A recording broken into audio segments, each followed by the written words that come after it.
Kasabay ng samot-saring tunog at ugong ng bawat banyagang musika sa bansa, ang syaring paghina ng ating identidad bilang mga Pilipino at paglaganap ng kolonyalismong kaisipan, dulot ng lubhang pagyakap sa banyagang anino ng ating nakaraan.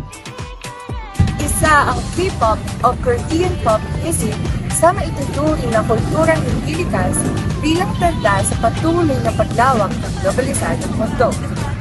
Mariin natin nakikita ang naging epekto nito sa industriya ng sining at maging sa paglikha ng mga musika sa loob ng ating bansa. Kabilang sa mga ito ang pag-usbong ng mga grupong BINI, SB19, Vision, at iba pang mga kasapi ng P-pop culture na tila hango sa magkaparehong ideya ng bansang Korea o mas kilala bilang K-pop. Kung ating susumahin, ang bawat industriya sa Pilipinas ay maituturing malawak at patuloy na sumasabay sa makabagong takbo ng panahon.